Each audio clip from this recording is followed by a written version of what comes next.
Hello guys, welcome back. I'm Julie and I'm here to do my reaction video for season 3 episode 4 of Dickinson. This time the title of the episode is This Is My Letter to the World.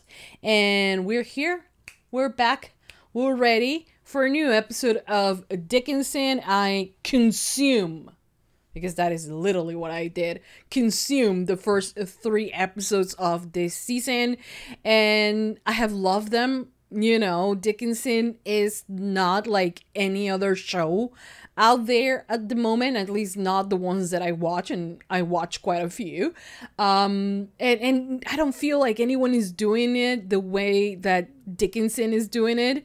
And it's so refreshing and amazing just to be a witness of it. And like now I get to like be with all of you watching this show weekly, which is torture because I just want to binge all of them. But at the same time, I'm gonna be okay with the pacing of it because it's the final season as well. So yeah, first 3 episodes, like I said, were just incredible. I wasn't aware that there was some like time jump. I mean, I was aware, but I didn't realize how much of a time jump there was between the end of season 2 and the beginning of season 3. Sue's pregnant now. Sue has had her baby. I don't think they have named him yet, but you know, it's so sweet. Also knowing that Emily did call herself Uncle Emily to the kids, and when she was writing about them, and she constantly wrote about Sue and apparently her children. I think she had more children, I think. I'm not sure. But you know, for her to just be dreaming of like going away with Emily and actually having a family with her, raising the kids with her, and like it's just so, it's so beautiful. You know, her mind is in another place. It's completely different. Her dilemma, you know, for her is just that she doesn't love this guy, you know, is like that's just her problem.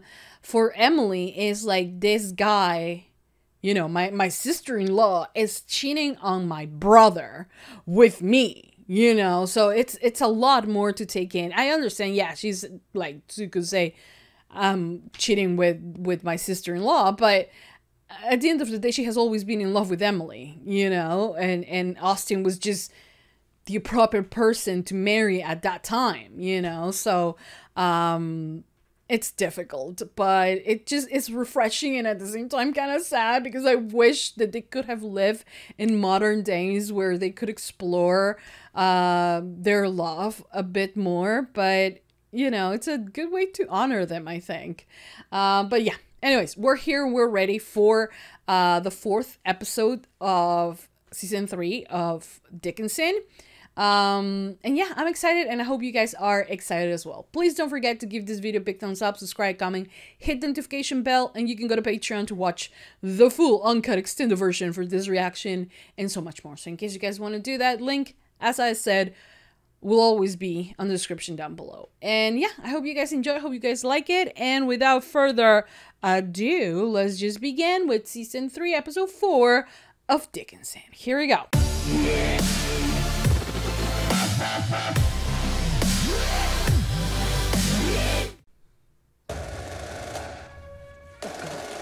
That scared me.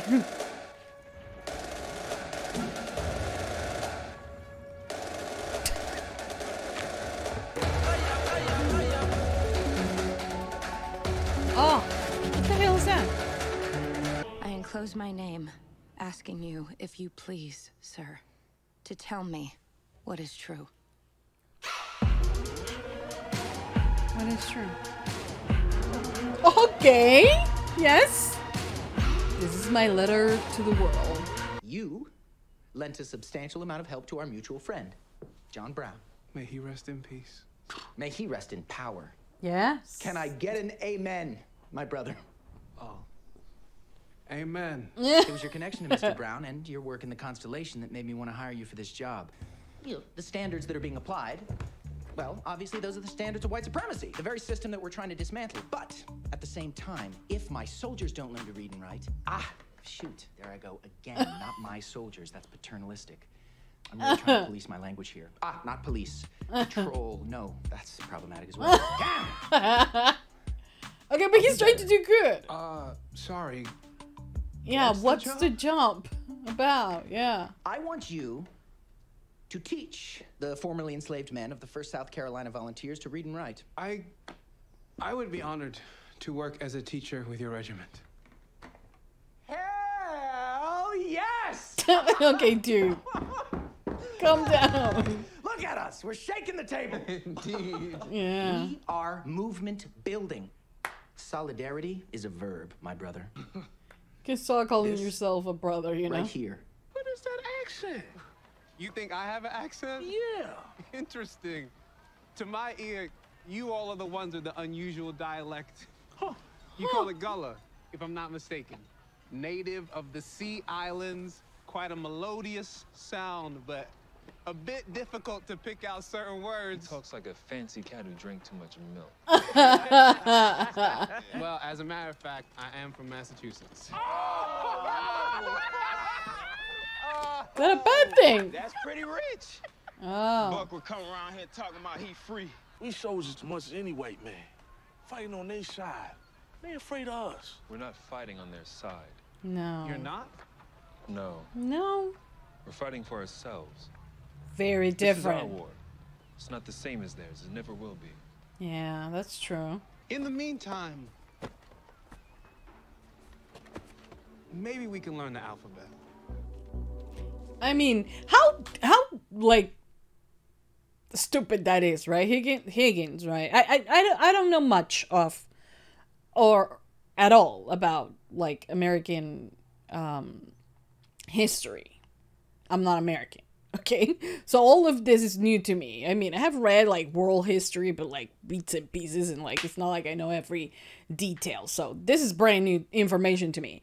Anyways, thing is that they are fighting, and they are correct. Like what the guy was saying is like, this is their war, and yet once again they're put like there with no weapons to fight a war that the army doesn't want to provide the correct clothes or payment or anything, because they, even though they have freed them, they don't see them as fit yet to, you know, own a gun like the rest of us, you know, because they're not disciplined like the rest of us, you know. And sometimes some activism, even till this day, has a lot to do more with what people say rather than how they actually act, you know, against injustice and all of that. So it's just wonderful the way that the show is created and crafted and made,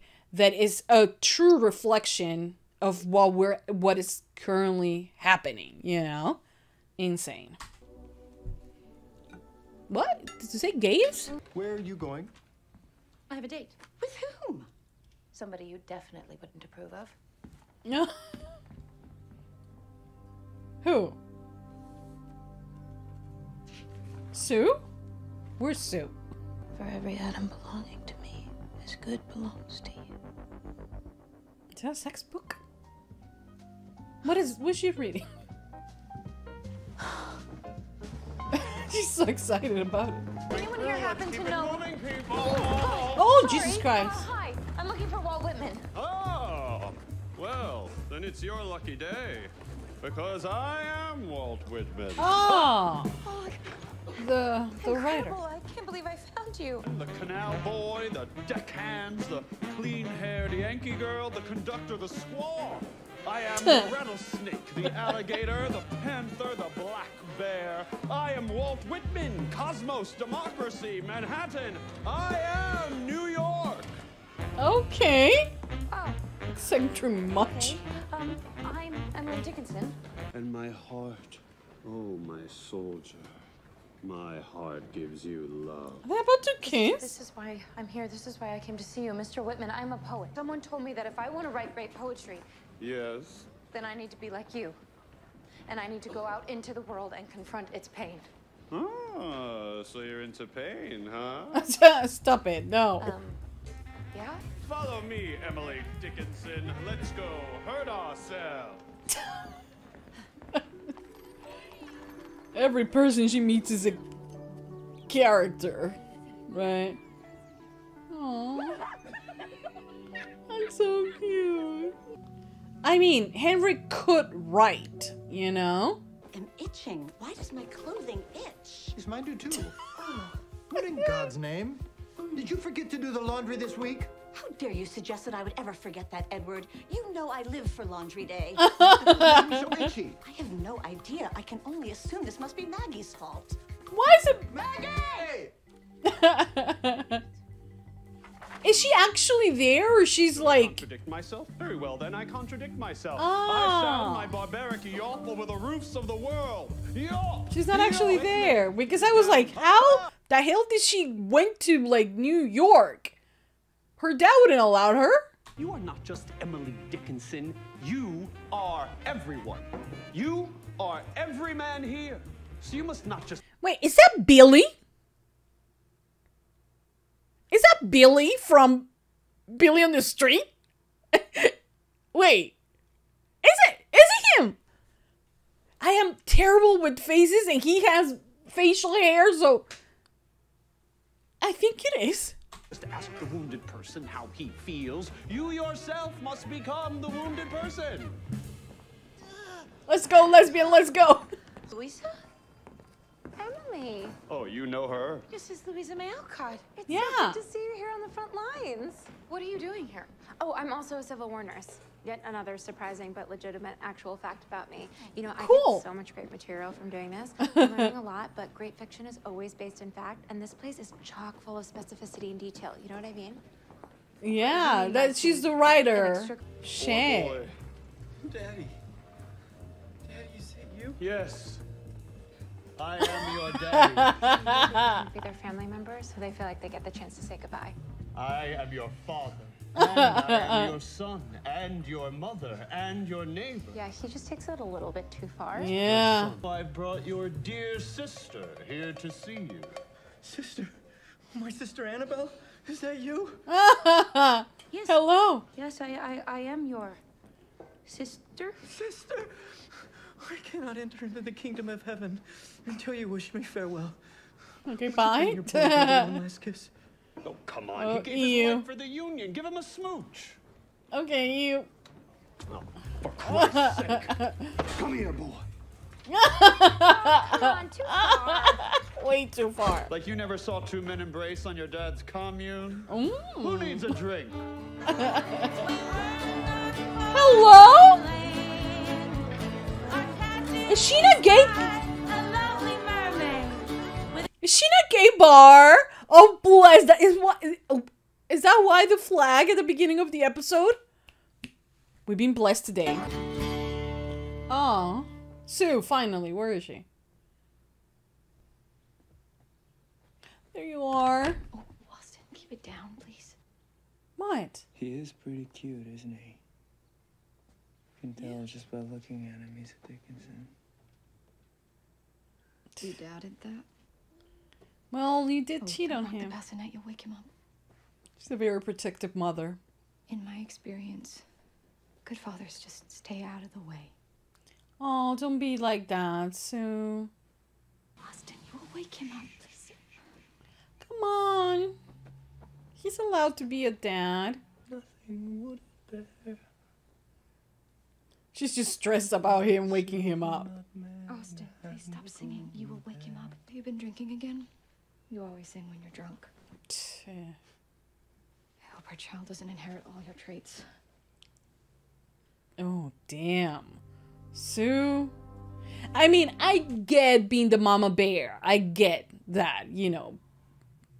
But, like, Austin was not wrong for not trusting you.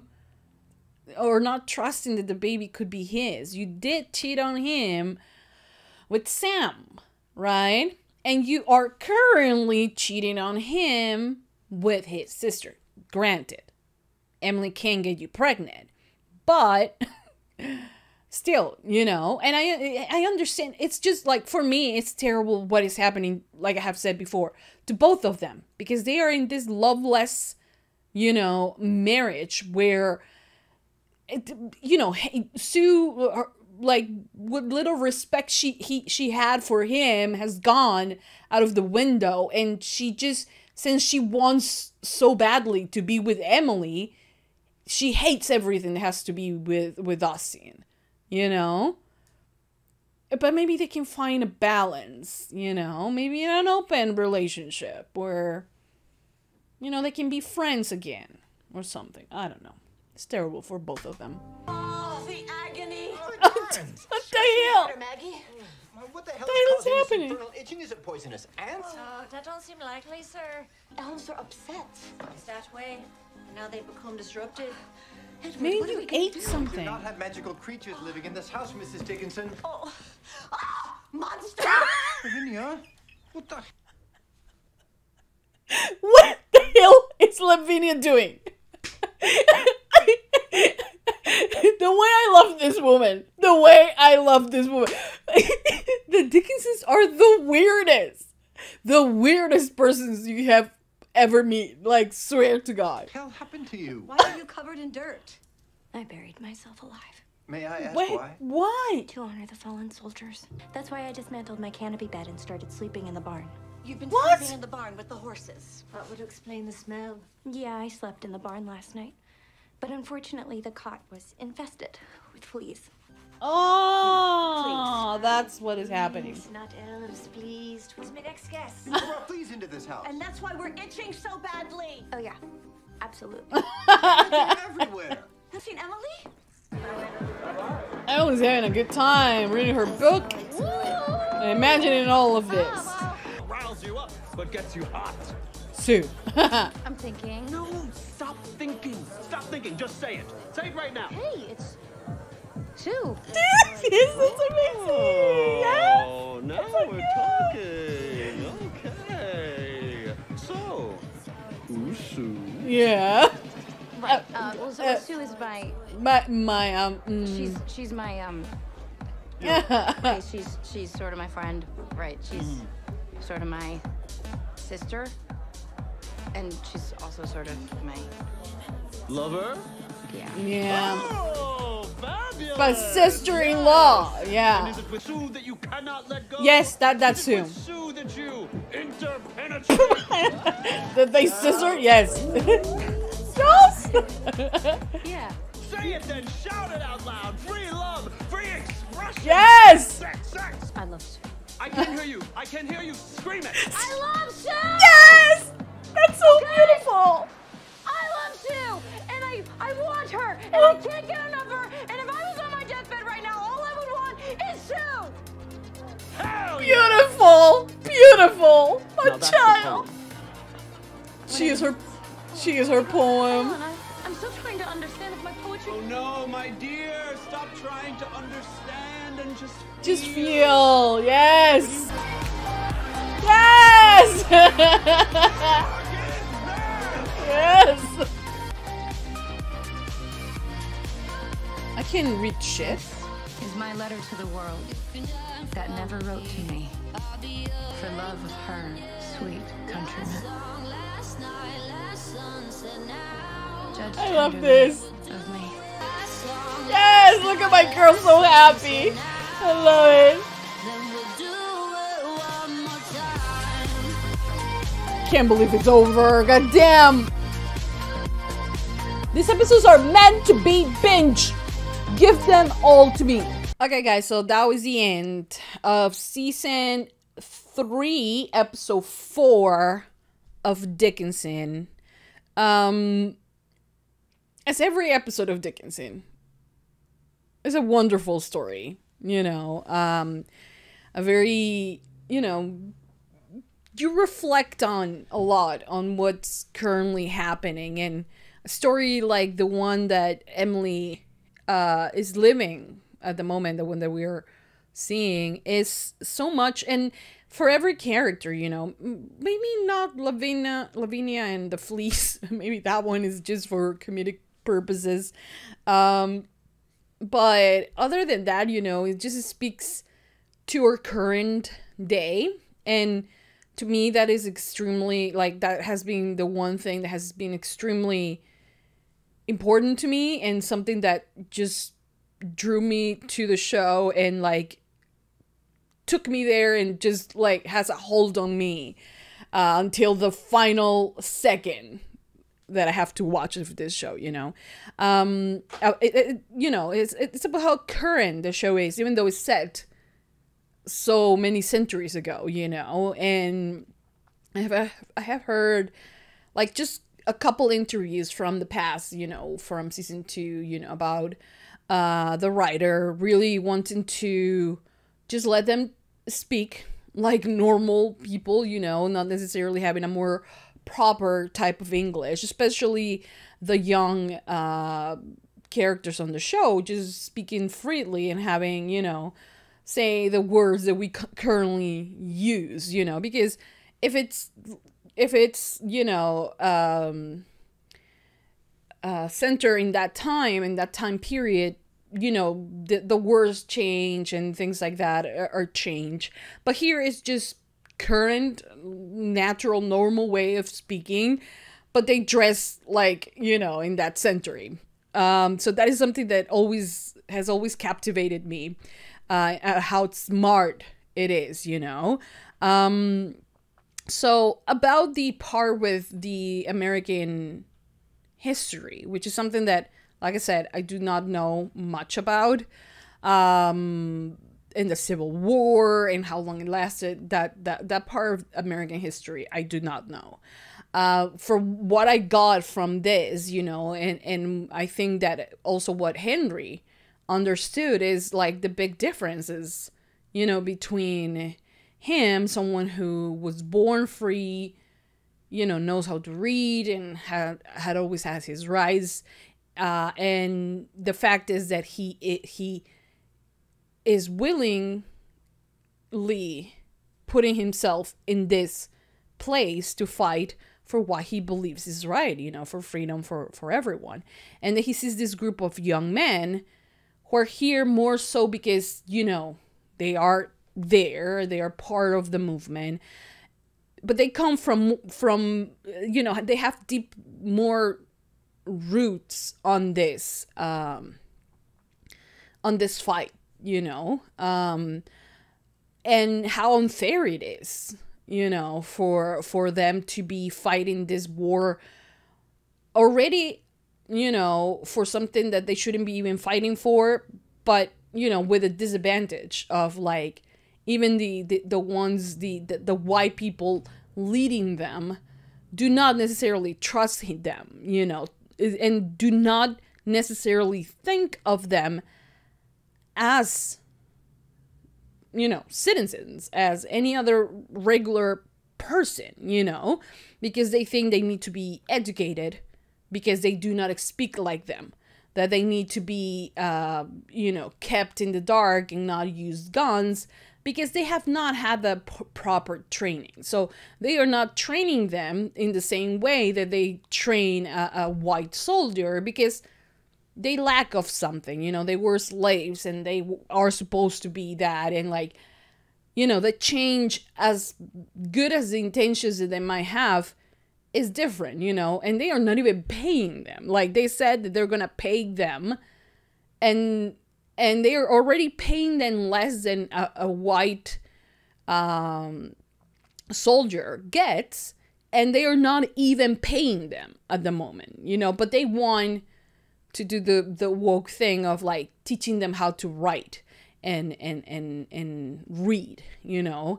And it might be, like I said, for good intentions of like, okay, they do have an education, but not because they do not have an education like in papers doesn't mean that they cannot fight for what they believe and that they do not understand what they're going through. At the end of the day, it is their war, not, you know, the white people organizing or doing or helping, you know.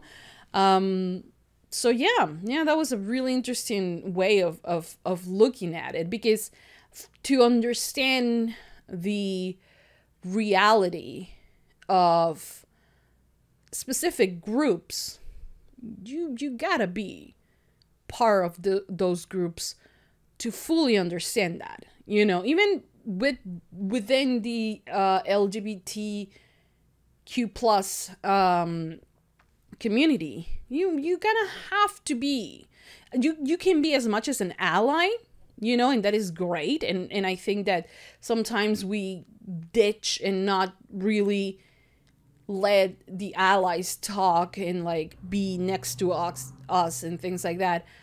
But you really do have to experience the things that we have experienced, whether they're good or bad, to actually fully understand the experience of living as a queer or gay, lesbian, trans person, bisexual person, you know. So and in the same way for these guys, you like even Henry, who is also a black man who is fighting this war as well, has a different point of view with the people who have been living through it. And I think that that's something important, that he is realizing that his reality, as bad as his reality was, because at the end of the time, white people will see them all as the same, he has had some advantages by being free, like truly free, because he got to decide to come here. The other ones is like, we have to do it because there's no other way for us, you know, and it is our war. But like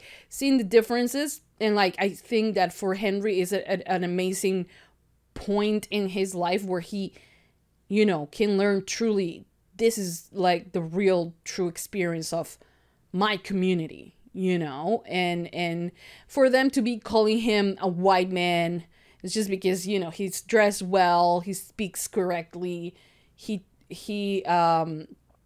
writes and reads, but that doesn't mean that he's any less part of this fight, you know. At the end of the day, I think they will understand that. But also for Henry to realize that, you know, they are here, they have given up to everything, and he has given up to his family as well. And they, you know, the group, they don't know about that. But for him to finally, you know, sit down and acknowledge the fact that he has left them as well, you know, hopefully he starts writing and like, you know, it can become a compromise for him to do that, you know. But yeah, then we have, and if I understand this correctly, Emily has this book. I don't know the name of it, but I think it said something gay on the top of it. I don't know. But she has this book from the from this poet that she loves, and she goes in her imagination, goes through the book, you know, the talking, because she needs that. She always is since she's so young, and also since she lives very much in capsule in her life, and it's just like her house and Sue's house, and that's it, and that's, you know, all that she lives. She believes that since she has not seen the world, that maybe her poetry is not good enough, you know. And she encounters herself while reading with this, you know, with who he is, who he truly is, and then also finds the writer that we saw in the previous season, that she's also in the front lines, but for her is like about getting the facts, you know. And like we know that she said that it was about making money, you know, about doing this, and like she loves to write, and like she's gonna write what the public wants, you know. So she's taking notes about like little gory details, you know.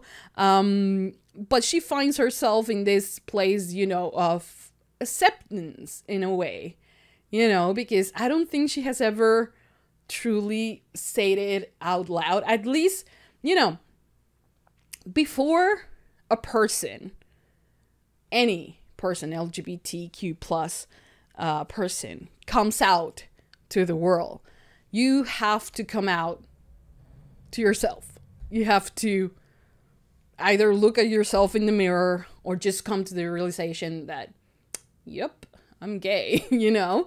And for me, I feel like it kind of is this way where she you know, fully embrace the fact that she loves Sue. What is the thing that drives her, you know, because this guy is very obsessed about talking about sex and things like that.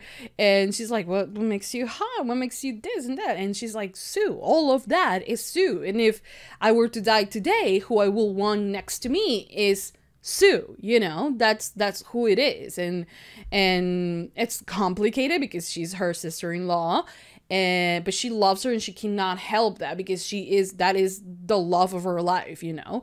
And for her to scream in her mind, you know, that she loves Sue, it was just so refreshing to see. And also, if I'm not gonna get this wrong, that was a gay bar. And I have to tell you, when you are gay, lesbian, queer in general, you know, lesbian, bi, trans, pan, whatever it is that you identify as, and you go into a gay bar, it's a completely different feeling, you know. And it's something like when I saw Emily just enjoying herself and just dancing and just be, you know, carefree, and it just, that is the feeling I got the first time I went to a gay bar, where it was like, first of all, no one is looking at you because you're kissing a girl, or vice versa. And it's just the love and the acceptance and the general, you know, you're not alone. That feeling, it's something that you don't get anywhere else, you know, because online, like, as well, you can have your community and it feels amazing to have it, you know. And when you have also the experience of like actually being there, I mean, when we didn't have COVID happening, and this pandemic, like being in the physical place where your entire community is as well, it's just so refreshing, and it makes you feel less alone, and it makes you, you know, it's amazing. I have had the best times, and like, honestly, I hate going to straight bars. I just, or straight, like, clubs. It's just like, it's tedious and it annoys me. And like, but when you are there, it's just a completely different experience, because you can be your true self, you know. And I think that in this part, it kind of was that way with Emily as well, where she was just free, you know, to love who she loved, to be Emily, the girl who's in love with Sue, and that's it, you know. And she was having fun, and I mean, everything was happening in her head, if I'm not wrong, but it was a beautiful, beautiful experience for her, you know. And yeah, which at the same time, while it makes me happy, at the same time, it makes me sad, because I don't think that they fully lived their love. I mean, also, who am I to say what fully being in love and having a relationship really means, you know? Because at one point, I'm going to guess they will, you know, come to an understanding of what their life is, and, you know, what their situation is, but like, the love is there for both of them, you know. And I think that's beautiful. And I really hope that when they were alive, you know, like over 100 years ago, I think, I really hope that they were truly happy at the end, right? I don't know. I'm so cheesy. I don't know why. Anyways, poetry might do that to you, you know. I don't know. But then you have Sue, who I like. Sue and Austin, like their relationship is something that just upsets me so freaking much, you know. I don't hate Austin. I feel bad for him, for both of them, because they are living in this awful marriage, you know, that if you think about it right now, they will have never been even married if they were living in this time, you know. And if they were, they will have already gotten a divorce, or if by some reason they still wanted to be together but having an open relationships, like the possibilities for it to be different and for both of them to be happy instead of miserable like they are when they are in each other's presence, it's just so tragic. And I feel so bad. It makes me feel so freaking bad for both of them. You know, I understand that, you know, I am here for Em and Sue. You know, I am here for them, and like, I love them, and I know that they are the true love story of this show, you know?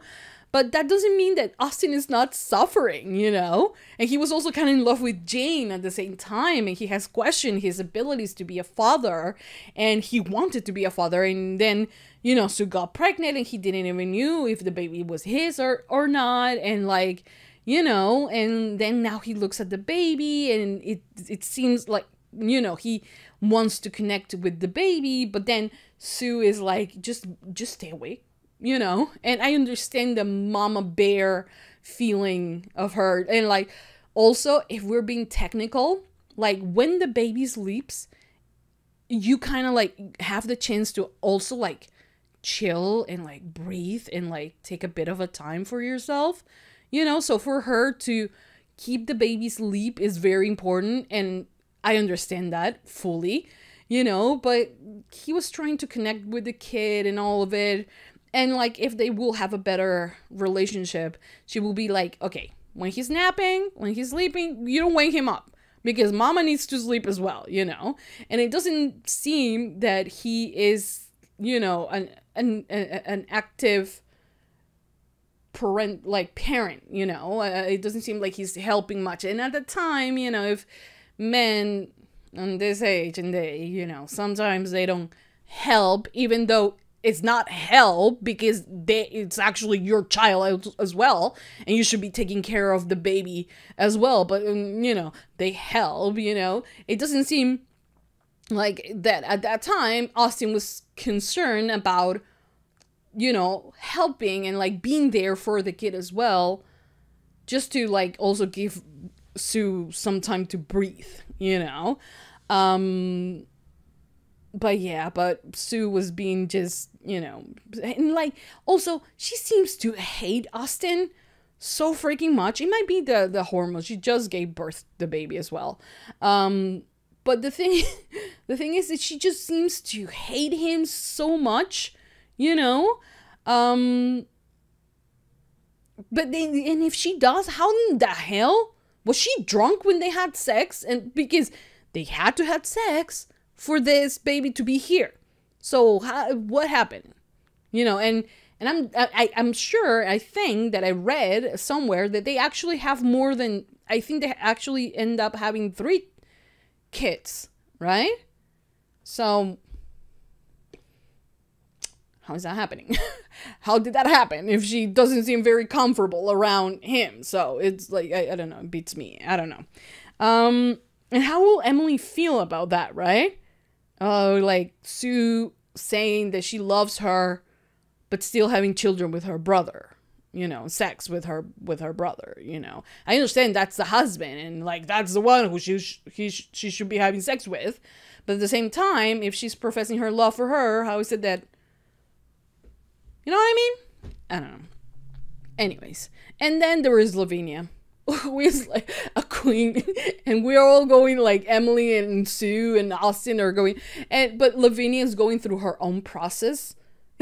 She says she buried herself just to feel what her ex-boyfriends felt, which honestly, your ex-boyfriends didn't feel being buried alive. They probably died of a gunshot or like an infection or something like that. But Lavinia is there being her extra self, which we love a queen for being this dramatic, you know, and she's covering mud and like, God knows what the hell Lavinia has been doing. But on top of all of that, she was sleeping in the barn as well because she moved of her room, and and she brought fleas into the house, you know. Maggie thought it was elves. Her second choice was fleas, and it was actually. So yeah.